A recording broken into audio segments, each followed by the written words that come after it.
Hey guys, welcome back. So in my last video, I made a quick mention about the Johnny Depp case, and I was surprised. I got a couple comments on that video, but I got quite a few messages from you guys just wanting to talk about the trial, which I thought was actually super fun because I feel like we've had something in common. Everybody kind of said, I'm so excited I have someone to talk to about this because I felt the same way. I feel the same way. I've been trying to talk my sister into going back and watching all of it so I could talk to her about it. The only other person I know that's watching it is my niece. She's been kind of watching clips here and there, but I don't want to discuss details with her, you know?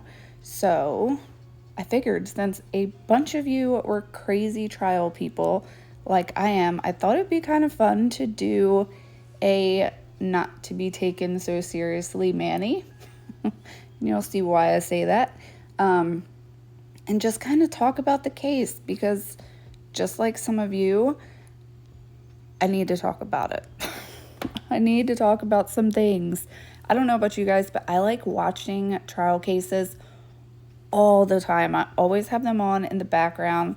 Actually, while the Johnny Depp case is on break this week, I've been watching another case that's been live on Court TV, the Ryan Duke. I don't know if you guys are familiar with that one. It's a murder trial, so do with that as you may. But yeah, if you guys end up liking this, let me know because I've watched a ton of cases. I don't see me stopping anytime soon. I've just always been interested in the whole court thing. I've served in a jury twice, 2 or 3 times. I think it was twice. One was only like a day. The other one lasted 2 weeks. It was a child molestation case. Not fun. But just the process of it has always kind of been fascinating to me. So I love watching different kinds of trials. This is probably the longest one that I've watched, but if this ends up being something, a video that you like, I know it kind of has nothing to do with nails, but I kind of feel like, you know, when it comes to doing nails, can't really do tutorials every single time, if that makes sense, because you all have seen me dip 100 times by now. But if this ends up being something that you're interested in and you like listening to, you know, trials, let me know and I will definitely do more videos like this if that's something that you want to see. All right, so I'm gonna hop right into this Johnny Depp Amber Heard case because I've been following it since all this went down like years ago. And as soon as they announced the court date and everything like that, I was able to go on the Fairfax County website and actually look up everything. You can see the full like complaints, the subpoenas, the witness lists. The witness lists alone are crazy bonkers. Like Johnny has, I think it's over 30 people, 35, 36 people on his witness list, which obviously we saw his side the last couple of weeks. He didn't do that many. They never really do all the witnesses that they put on their list to begin with. Oh man, but Amber, she's got over 70. I think it's like 80 or 81 people on her witness list, which I think is kind of just like an intimidation type of thing. Like, oh, I'm gonna put all these people in here and you're gonna think that they know some shit. That's my view of it. I also feel bad for these jurors because not all of them are going to get to deliberate. They have extras that are there watching just in case something happens with, you know, if somebody has a family emergency or gets sick and can't perform their juror duties.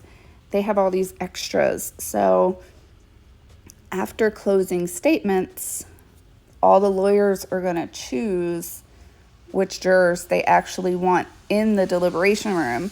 So some of these jurors are sitting there spending 6 weeks of their life And at the end of this, they're going to be like, okay, thank you for your service, no longer needed. I would be so mad because you know they all want to talk about it. You know they all have things to say. So I do not envy them. I would, however, love to be in that courtroom because they obviously don't show the jurors when they are showing this on TV and online. I watch it on YouTube because on regular TV they kind of blurred out the cursey words. But on YouTube, obviously, they let it all out. So, yeah, I don't envy them whatsoever, but I would like to be in that courtroom just to kind of see the jurors' facial expressions during certain things. I also think it would be interesting to see when they're taking notes, kind of when they're paying attention and when they're not. Because like I said, this is 60 hours. And if you guys have watched any of this, I feel like some of the testimonies are just not necessary. So, you know, they're getting bored at times. So anyway, I don't know if any of you guys have watched their original deposition tapes from like way back when all of this started. But I just think Amber's is super weird. You can go online and watch it if you haven't seen it yet. But Johnny's deposition is identical to his testimony. Like even his body language when he was describing certain situations that happened, like when he was talking about the Australia incident in his deposition, he moved his arm like a bottle was being thrown, and then he moved it back as if the bottle was going past the side of his face. Amber's deposition, you just got to watch it because she just comes off there as like defensive and angry, and you can kind of catch her. I've already caught her watching like her current testimony in lies. I don't know if she just can't keep up with what she said a couple years ago, but it's, I don't know. Anybody else get Gone Girls vibes from her? Because I totally do. If you have not seen Gone Girls, watch like a clip of it and then just compare it to her testimony, because that's what I see. I am sorry. I'm going to be all over the place with this. I cannot keep track of it. I don't think the lawyers can either. Their timeline, oh, I wish it was organized, because they keep bouncing back and forth between 2013, 2015, 2014. I can't keep track of it. So I'm probably going to be all over the place. So I apologize for that. The one thing I wish Johnny's team would have did, I wish they would have saved Dr. Curry for last. I wish she would have been the very last witness, because then it would have went her. Then it would have, plaintiff would have rested their case. Then it would have went to Amber's side.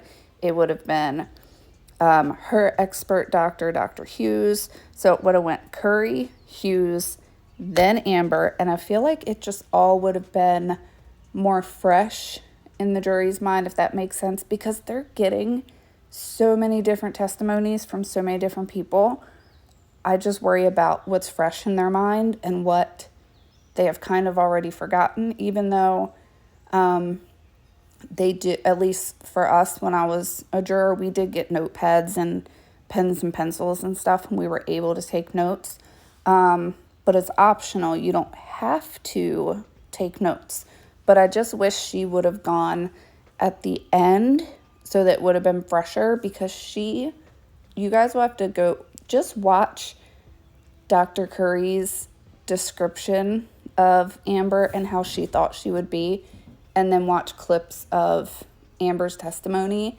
Hers is just so spot on. And I know a bunch of people are like, oh, well, she was able to watch depositions and read, the previous stuff, which that's true. But honestly, her watching Amber's old deposition tape would not make it to where she could guess these things were going to happen, because Amber acted completely different in her deposition from a couple years ago. Total 360 from how she's acting right now on the stand. So I'm kind of buying Dr. Curry a little bit more than Dr. Hughes. Dr. Hughes was very, oh, women are always abused type of, that's just the vibes I got from her. Whereas Dr. Curry was kind of, both sides can be abused, but here are the behaviors of how Amber acted when I interviewed her. Also, Dr. Curry spoke to both of them, whereas Dr. Hughes never met with Johnny, never talked to Johnny, only met with Amber. So, I don't know. I kind of do buy Dr. Curry way more than Dr. Hughes, but it's just crazy because she described her to a T. Dr. Curry said that she would be overdramatic and use very descriptive words like magical and wonderful, and I feel like we heard exactly both of them. She also said that she would talk so much and throw in all these filler words to the point to where by the time she was done talking, you forgot what the question was. I don't know about you guys. I could not tell you any questions that she answered. She also made note that there would be quick shifts in Amber's emotions. I don't know if you guys noticed, but when she was doing her testimony and she was actually able to talk, she had this sad look on her face or just very expressive. And as soon as an objection was announced, it was just blank. I don't know. It kind of, and I know that they're both actors, but I just instantly thought of like end scene, like action, cut. So I don't know. It was just so weird to me how spot on she was. But I don't know if you guys kind of look at body language the way that I do. I thought it was weird that when Amber was talking and doing her testimony and she was describing certain things, like when she would say Johnny pulled her hair, she would actually be the one doing the pulling motion, where I feel like if I was talking to somebody about a time I got my hair pulled, I would actually like have my hand on my hair.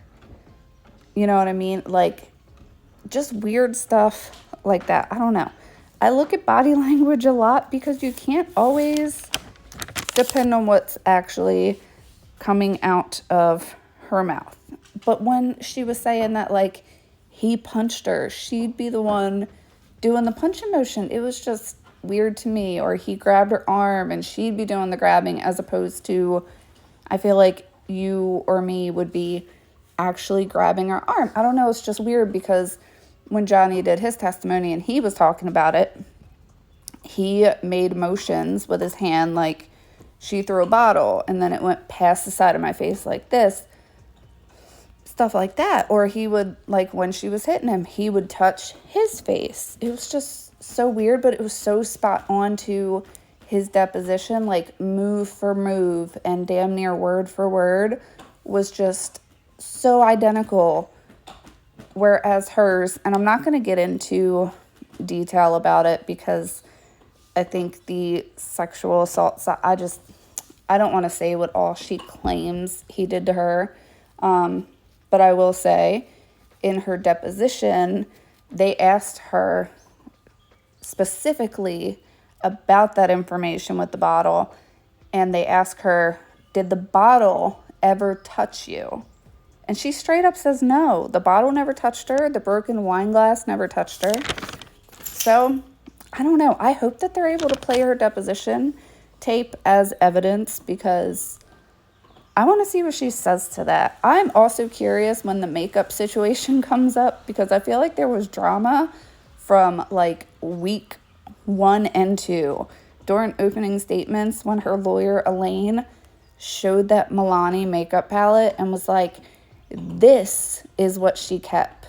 Elaine should have said something like this, but I don't think she was expecting the actual company that makes that palette to make a whole TikTok video about how this makeup palette wasn't even available when she was even with Johnny. It came out in like 2017, I think it was. Yeah, December of 2017. So I just, her lawyers are probably spending so much time trying to figure out how they can maneuver damage control around this because She said in opening statements that they were going to talk about it, so they have to talk about it. They have to talk about this palette. I can't wait for cross-examination to come up because I'm going to have my popcorn ready. Might get some muffins. By the way, that's what I'm doing as my design. I'm doing a stamped muffin. If you know, you know. I know it seems like I'm just over here doing the shit on Amber show. I have kept an open mind because, you know what? If these things happen to her, they're awful. And she deserves to tell her story. She deserves to be heard. But the same goes for Johnny. You know, he deserves to tell his story. He deserves to be heard. Just evidence, man. I haven't seen anything from her that really proves anything. None of her pictures have dates on them. So how do you know that they're from those events? I have so many questions. So many questions. And just things that don't line up with her story. Just don't even make sense. For example, the one situation she talks about, they're in a confrontation, it gets physical, he pins her down, he's holding her down, and she slaps him in the face. How is he holding you down by both arms on a bed and you slap him in the face? I have questions about that. She's also talking about a time when they're both in the bedroom. He's more in the bedroom. She turns around and she's trying to walk out of the bedroom. So her back would be to his face. And she says he slapped her in the face. I don't know about you guys. I don't know if I could slap somebody in the face if I'm behind them. And then she turns around and she's like, oh my God, you just hit me. Like it doesn't add up. The biggest one for me though, when she was talking about them in the game room, the real, to me so far, the most violent one, she says that he's throwing her around like a rag doll. And she says he threw her across the room and she landed on the ping pong table. You mean to tell me he threw you that hard to where you got height and landed on a ping pong table? But then she turns around and says, I don't know, I must have been holding on to him, but he landed on top of me. I don't feel like you can throw somebody that hard if you're coming with them. I don't know. Her stuff just does not add up to me. And then there are points where she just doesn't even remember the physical abuse. She knows she got hit. I don't remember what happened, but I remember the floor was dirty or the hardwood floors were really pretty. It's just so weird to me that she remembers small details and then forgets the really big, important things. And I'm running out of time, but I just want to say one thing. I hate that both sides decided to agree on this hearsay clause thing that they have going on, because there is audio from Australia when Johnny's finger gets cut off, and you clearly hear Amber hysterical in the background saying, I'm so sorry, I didn't mean to hurt him, does it hurt? That kind of stuff. You can find it on YouTube very easily. I hate that they did this hearsay clause to where if other people's voices other than Amber and Johnny's can be heard in the audio, then they can't play it. I hope that they're able to just cut everybody else out and just play her voice. But I don't know. I have a feeling they're not going to play that. So I've run out of time and I still have so much more to say. Who buys a knife for somebody that's supposedly abusing them? I don't know. Let me know if you want me to do another one of these videos. And I will, because court comes back Monday at 9 a.m. Eastern. You should watch it, and then we can talk about it. Thank you so much for coming and hanging out with me and watching this video and listening to me rant, and I'll catch you guys in my next one. Bye, guys.